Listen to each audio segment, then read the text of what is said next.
Vamos lá, terceiro ano. Eu vou postar para vocês aqui a videoaula sobre circuitos elétricos, né? Matéria nova. A gente vai discutir os elementos de um circuito elétrico inicialmente. Circuitos elétricos são vários assuntos. Então a gente vai começar primeiro falando dos elementos que compõem um circuito elétrico, tá? Por favor, pega essa aula que eu tô dando. Eu sei que é uma videoaula, mas você vai ter que anotar ela no seu caderno. Igual como se isso aqui fosse tua lousa, tá? É uma lousinha, tu vai anotar no seu caderninho. Ah, Josmar, você fala rápido. Volta o filme para trás. Ah, eu não tive tempo para anotar porque passou muito rápido. Pausa o filme, né? Tem conversa, é uma videoaula, não há nenhum empecilho no sentido de você a registrar, né? Você pode rodar essa mesma aula quantas vezes você quiser. Você pode assistir ela todinha, prestando atenção e depois tomar nota. Você faz como você achar melhor, né? Eu vou fragmentar esse vídeo também, como os outros vídeos que eu tenho dado para vocês, para não ficar muito pesado. A internet no meu bairro está muito ruim. Eu perco um tempo muito grande para fazer o upload de vídeos muito longos, então vou tentar fragmentar os vídeos, tudo bem? Bom, primeiro vamos falar sobre os geradores. Todo circuito elétrico precisa de um gerador de eletricidade, digamos assim, um gerador de elétrons, um gerador de corrente elétrica. Esse desenho que vocês estão vendo aí na tela é o símbolo de uma pilha. Você pode usar esse símbolo de pilha, né? Tem o símbolo de bateria que é na verdade muito parecido com isso. Você duplica as pilhas grande e pequena que estão aí na tela, né? Mas não precisa necessariamente ser uma pilha. Esse símbolo é o símbolo de um gerador, um fornecedor de corrente elétrica. Podia ser muito bem uma pilha normal, dessas que você usa no radinho, podia ser uma bateria de carro, podia ser simplesmente a tomada, né? Independente de qual seja a fonte de energia, a gente usa esse símbolo para dizer que isso é o gerador de corrente contínua, né? Tem um traço grande, tem um traço pequeno aí. O traço grande é o polo positivo, o traço pequeno é o polo negativo. Então, se isso aí fosse representar uma pilha, a pilha estaria nessa posição, com aquele pininho positivo em cima, e aqui seria o lugar onde fica o polo negativo, ok? Bom, pilha eu não vou explicar muito, porque eu tenho certeza que vocês já tiveram pilha com a Júlia em química, né? Pilha nada mais é do que um composto, um encapsulado de reações químicas, né? Ele tem cátodos, um cátodo e anodo, e onde as reações químicas internas causam uma diferença de potencial, né? Existem pilhas com soluções ácidas, pilhas alcalinas. Em geral, as pilhas que a gente compra no mercado são as alcalinas, né? Não se usa mais pilha ácida, com base ácida dentro, porque elas têm um tempo de vida menor, sem falar que as reações químicas da pilha ácida elas continuam acontecendo mesmo quando a pilha não está sendo usada dentro do equipamento eletrônico, né? A pilha alcalina não, as reações químicas só acontecem enquanto a pilha está sendo usada. Mas enfim, não vou discutir pilha aqui, porque vocês já tiveram pilha em química, né? É, se não me engano, vocês tiveram em oxirredução. E para uma pilha gerar uma corrente elétrica, tudo que eu tenho que fazer é pegar um fio e conectar o polo positivo no polo negativo, né? No instante que isso acontece, como existe uma diferença de potencial entre os polos, um tem muitos elétrons, um tem falta de elétrons, os elétrons começam a migrar do polo onde tem muitos elétrons para o polo onde tem poucos elétrons, ou seja, os elétrons vão do polo negativo para o polo positivo, certo? Inclusive já discutimos isso em sala de aula uma vez antes de entrarmos na maravilhosa quarentena. Oh, delícia! Como eu me divirto na quarentena, meu Deus.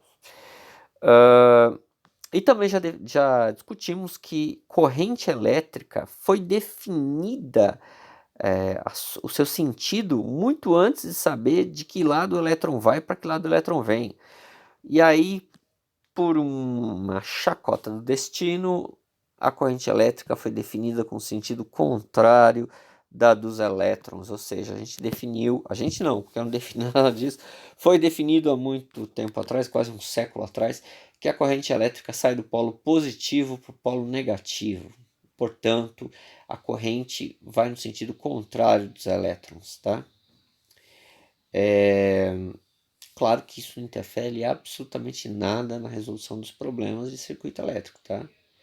Mas está aí definido, a corrente elétrica vai nesse sentido, ok?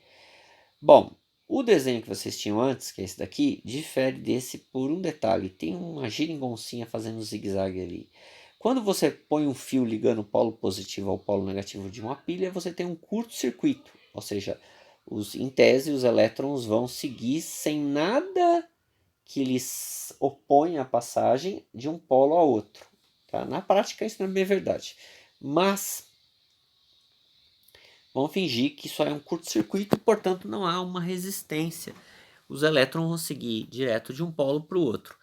Um circuito elétrico de verdade, onde você liga alguma coisa, um rádio, um televisor, uma lâmpada, enfim, qualquer objeto, qualquer equipamento eletrônico, ele possui uma resistência, ou seja, ele faz resistência à passagem dos elétrons ou da corrente elétrica que está passando pelo fio. Resistência tem esse símbolo aí. Esse desenho, que é, na verdade, um componente eletrônico, ele é o símbolo de um único componente eletrônico. Ele poderia, por exemplo, representar todo um conjunto de componentes eletrônicos. Por exemplo, um televisor, quando está ligado, ele faz resistência à corrente elétrica que passa por ele. Um liquidificador, uma batedeira, um ferro de passar, que é de fato uma resistência, ou um chuveiro elétrico, que também é uma resistência de fato, uma única resistência. Bom, mas no caso aí em questão, esse símbolo aí, que é o símbolo de resistência, essa linha em zigue-zague, está representando um único componente eletrônico. E o que é a corrente elétrica? Bom, eu não defini o que é a corrente elétrica aqui no vídeo, eu acho, não lembro se eu tinha definido já em sala de aula, mas a corrente elétrica ela é definida pela quantidade de carga que passa por um fio ou por um componente eletrônico em um dado intervalo de tempo. Como assim? Bom, então se eu tenho uma corrente elétrica e ela é a quantidade de carga que passa por um fio ou um componente elétrico, ou pela seção de um fio em um certo instante de tempo, bom, carga é dado em coulombs, isso a gente já viu, né, na lei de Coulomb. E tempo é dado em segundos no sistema internacional. Então eu posso dizer que a corrente elétrica, que é a quantidade de corrente elétrica que passa por um fio, ela pode ser definida em coulombs por segundo. Quanto mais coulombs de carga passa por segundo pelo fio, maior é a corrente elétrica. Em circuitos, a gente define que coulomb por segundo é chamado de ampere. Então, a unidade de medida da corrente elétrica é ampere. Eu poderia usar coulomb por segundo? Pode sim. Coulomb por segundo é ampere. Mas, tradicionalmente, a gente diz ampere. Então, por um aparelho eletrônico, passa sempre uma corrente elétrica. Essa corrente elétrica é dada em ampere, certo? É a corrente elétrica que faz o aparelho funcionar.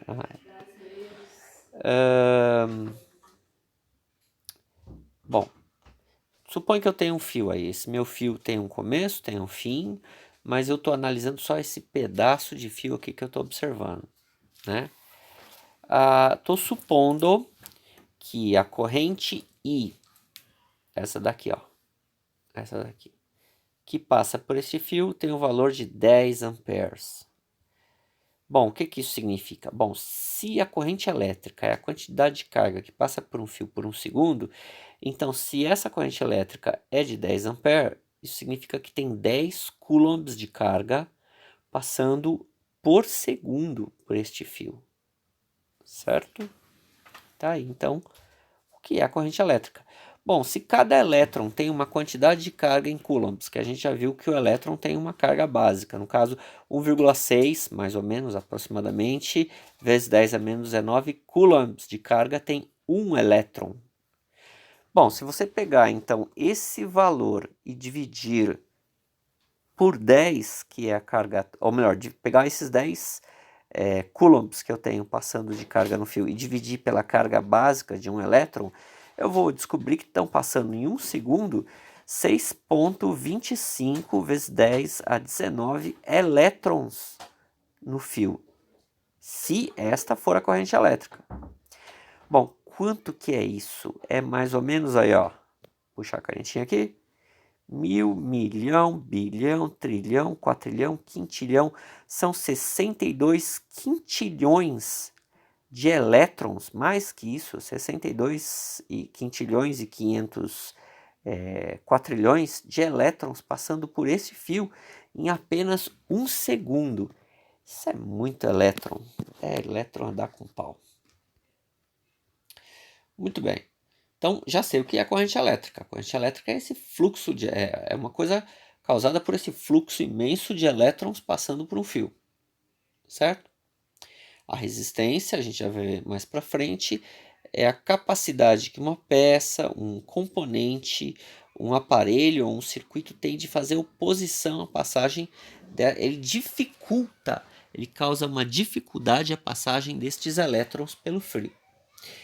E a tensão, que a gente não discutiu ainda também, é uma diferença de potencial, ou seja, o quanto a minha pilha, a minha bateria, a minha tomada tem de tensão para fornecer para esse meu circuitinho simples aí que tem só uma resistênciazinha conectada nele.